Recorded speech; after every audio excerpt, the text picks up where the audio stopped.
Hello, everybody. I'm a practicing therapist and I'm also a doctoral student of psychology. Today, we're going to talk about how to be less neurotic. We've talked about being neurotic on this channel. We've talked about the signs of it. We've talked about the definition of it. And that video, you can just type neurotic on the search bar on my channel and you should find it. But we can touch on it briefly here so that you guys know. Neurotic is a personality disposition. However, it is more common with folks who have trauma, neurodivergent. So the best way to put it is like ADHD and autism is typically what I meant there. We also see that this is common with some personality disorders. I've mentioned trauma earlier, but in general, you could be neurotic and have no diagnostic impression at all. However, I will be honest with you, that is neurotic that I've diagnosed with a personality disorder or generalized anxiety, depression, or etc. I've noticed that more commonly, the folks that are neurotic have social anxiety, generalized anxiety, I will say some OCD, obsessive compulsive personality disorder, I see as less neurotic than those who have OCD. They're different. But I've seen some, no, actually not really much with bipolar, some bipolar type 2, but bipolar type 2 can be a little bit different. I've only worked with very few, and when I diagnose them, I take a little bit longer because bipolar type 2 looks very different than bipolar type 1. For some people, and I really want to make sure of that. But overall, I have not worked with many people who are neurotic where they don't have a lot of presenting diagnostic impressions. Usually they have at least one or two. Typically it's not going to be someone with adjustment disorder is the best way to put it. It probably can happen. I have personally never worked with it. Worked with one where they're neurotic and they don't have a couple other things as well. But how can you adjust being neurotic? Either way, I'm going to talk about this briefly in this video so that you guys have some tools, because this is something that a lot of you guys struggle with, and that is completely okay. The first one is to challenge those thoughts. And it sounds much easier said than done because it is easier to say rather than to do it. So we're going to talk about what that even looks like. When you notice your mind jumping to the worst case scenario, you can think, is this actually true? Is this realistic? Does it even make sense? Have I jumped to the worst case scenario before and it was completely fine? And people who are neurotic do this even outside of stress. But as I mentioned in the other video, if somebody is more stressed, they can act more neurotic. Not a normal presenting person. Sorry, I know you guys don't like the word normal, even though in psychology we use the word normal and abnormal very frequently.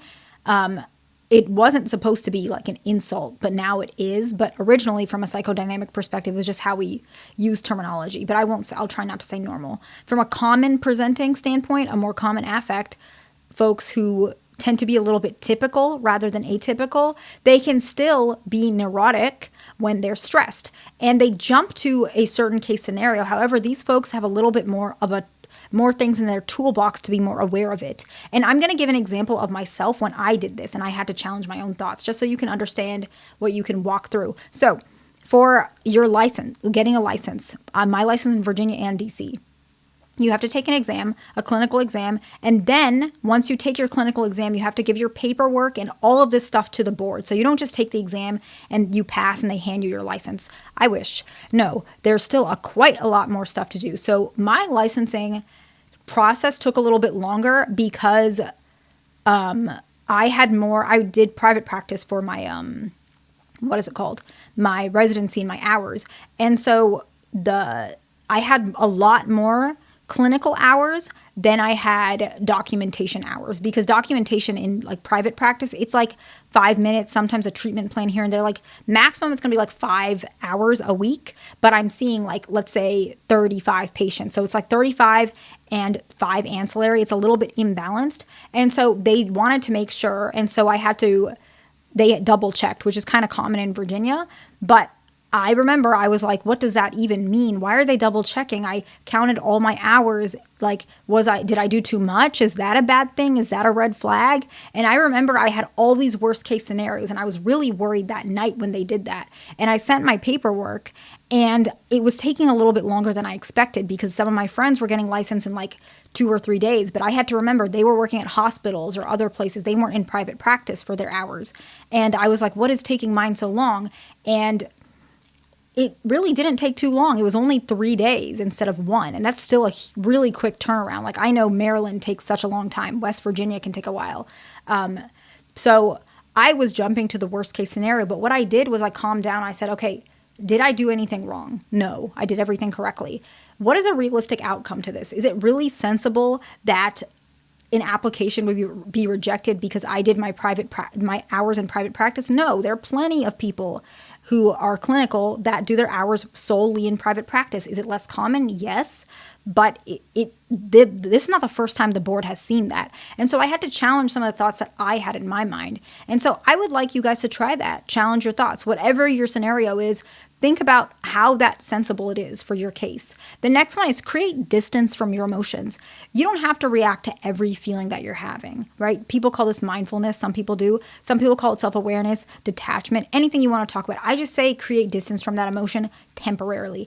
You're stressed out about, I don't know, an exam that you took, or, okay, maybe you sent a text message to a girl and she hasn't answered. She could be busy. She could be uninterested. She could be, I don't know, playing games. I don't know what she's doing, okay? That doesn't matter. But at that point, you have an emotion. You're anxious. You're uncomfortable. She's not answering.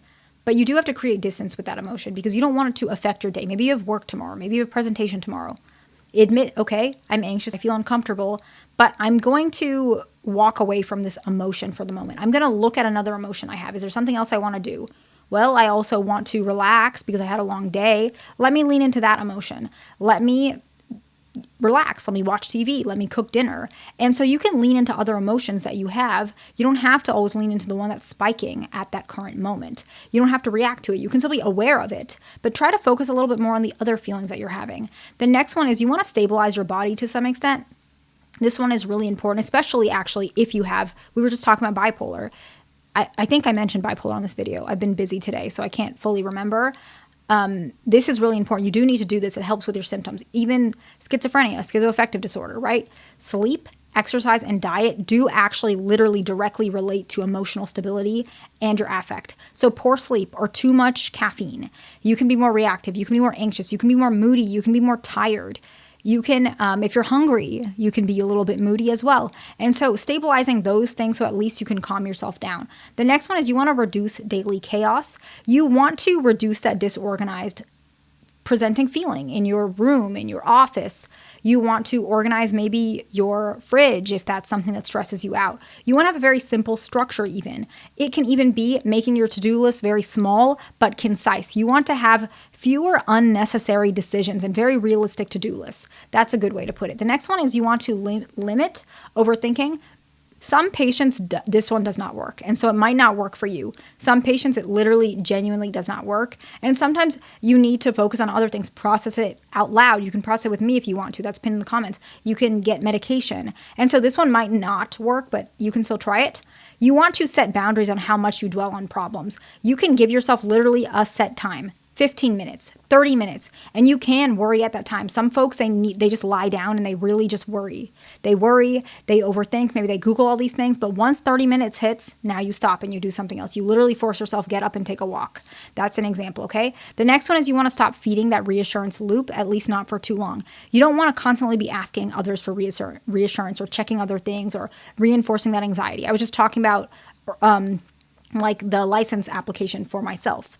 I remember that there was a part of me that I was like, oh, I really want to call my friends and ask them how long their licensing took. Some of them told me, but I was like, there's a moment where I'm like, I want to ask like everybody. I want to know, is mine abnormal? Do I know anybody in private practice that I can ask them? But I'm like, this is silly. This is not making any sense. I shouldn't do this. I know it's not going to take that long. And now looking back, it literally genuinely took I think 3 or 4 days, which is ridiculous. That's fine. But I was just so worried because I had so many friends, the turnaround, some of them had a turnaround for 12 hours. They just got licensed as soon as they sent their paperwork. And so I felt anxious about that, but I realized asking for reassurance is just going to make me feel worse because what if they say, oh yeah, mine took 1 hour, then I'm freaking out, mine took 4 days, right? And so you don't know what you're going to get from other people, and their information might not help at all.